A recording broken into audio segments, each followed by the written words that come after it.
다른 이유가 아니라 이게 너무 비도덕적이라는 거예요. 안녕하세요. 유스배치의 유스입니다. 이번 이야기는 한 살인마의 이야기를 해보려 하는데요. 독일에서 일어난 일인데 굉장히 잔인하고 끔찍한 이야기예요. 이 사람의 범행이 알려지게 되면서 독일 전역이 큰 충격에 빠졌었고, 이후 그의 행보가 알려지게 되면서 다시 한번 충격을 안겨준 이야기입니다.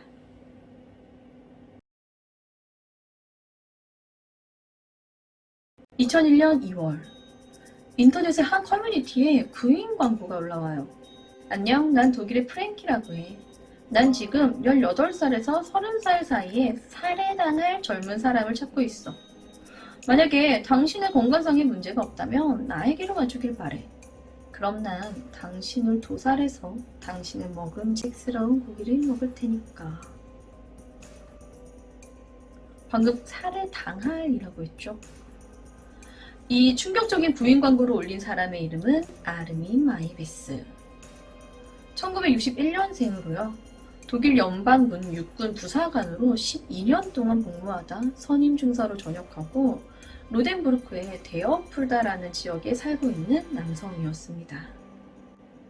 라이파이젠방크, 현재는 게노센샤프츠방크라고 불리는 금융기관인데요. 독일판 신용협동조합이라고 보시면 될 것 같아요. 이곳에서 전산기술자로 일하는 굉장히 평범한 남성이었다고 합니다. 이런 남자가 살인과 식인을 하겠다는 구인 광고를 올린 건데요. 여러분들이라면 저런 문구의 광고를 보고 지원하시겠어요? 놀랍게도 이 정신나간 광고에 430명이나 되는 사람들이 지원을 했다고 해요.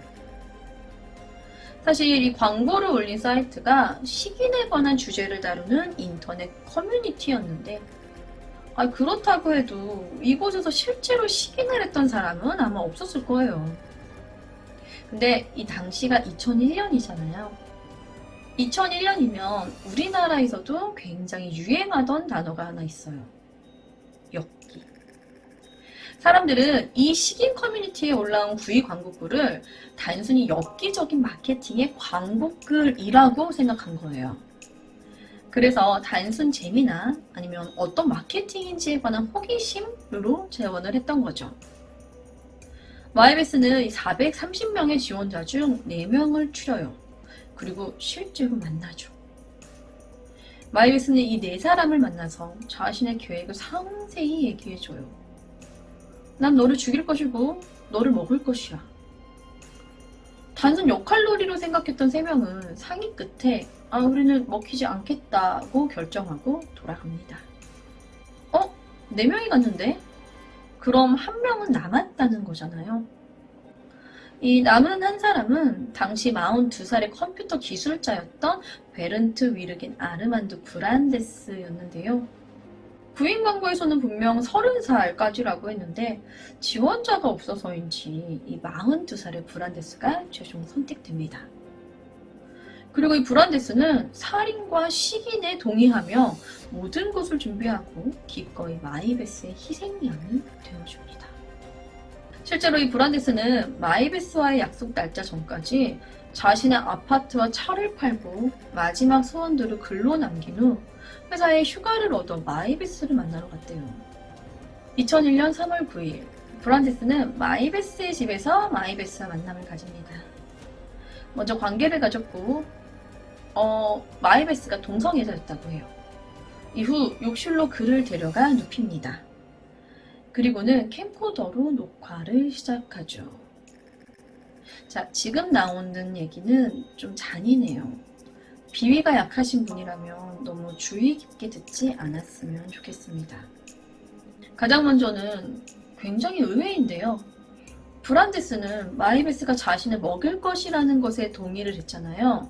그러니까 먹힐 준비를 하고 간 건데 먼저 제안한 건 브란데스였어요. 브란데스가 자신의 중요 부위를 먹고 싶다고 한 거예요.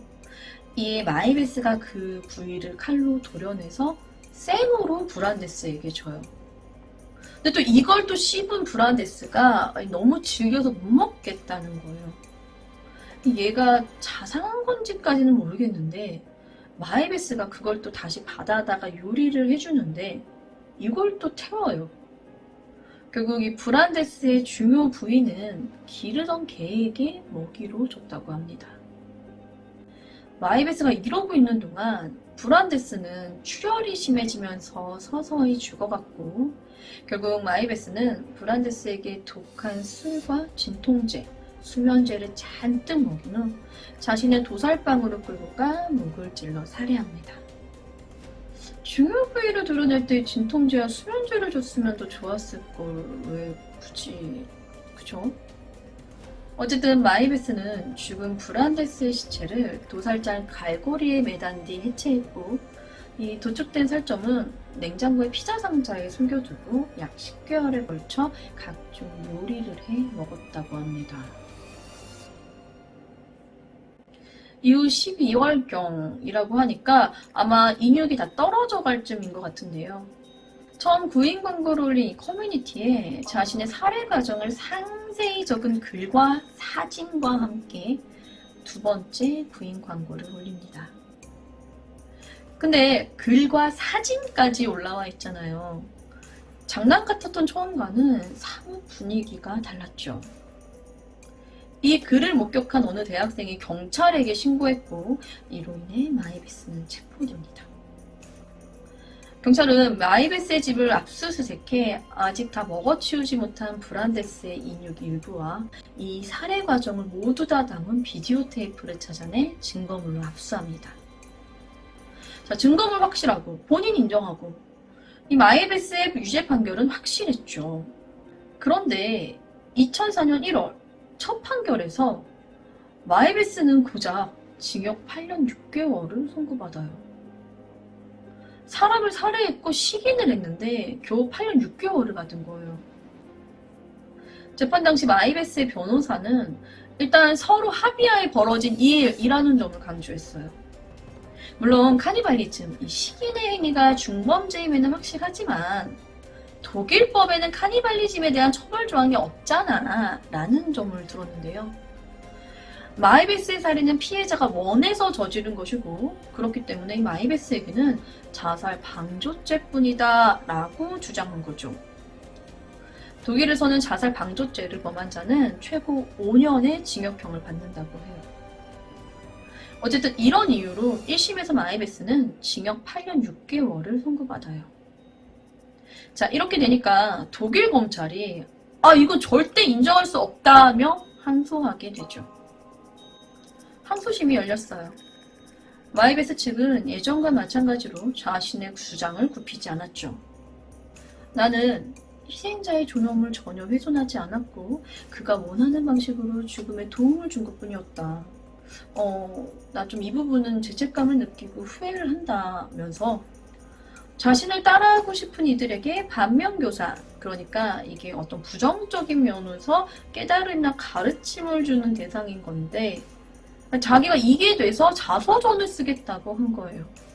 그러고는 독일에는 나 말고도 한 100명 정도의 식인 행위자가 있다고 생각한다는 거예요. 확실히 있다는 게 아니에요. 그냥 생각한다는 거예요.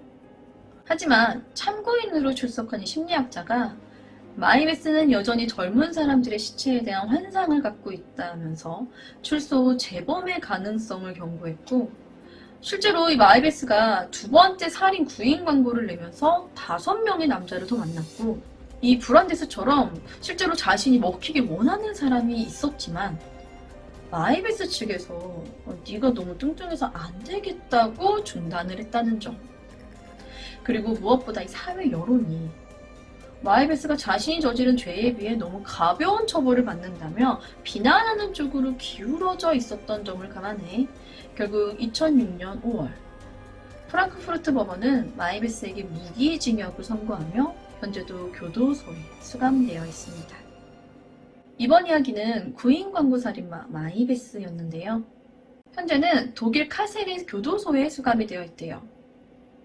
2017년 11월에 가석방 신청서를 제출했는데 카셀 지방법원이 이걸 거부하면서 계속 교도소에 머물고 있는 상태라고 합니다.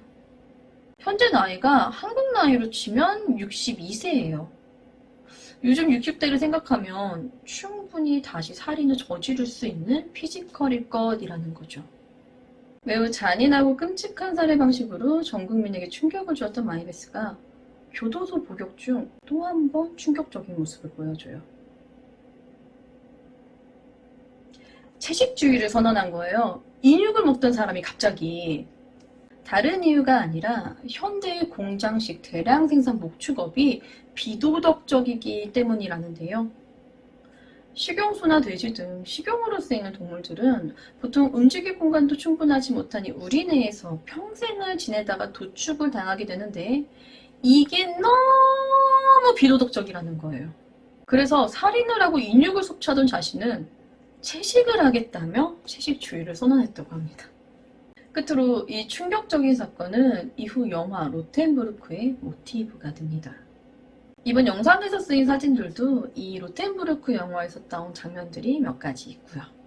자, 준비한 이야기는 여기까지입니다. 저는 뉴스패치의 유스였습니다. 감사합니다.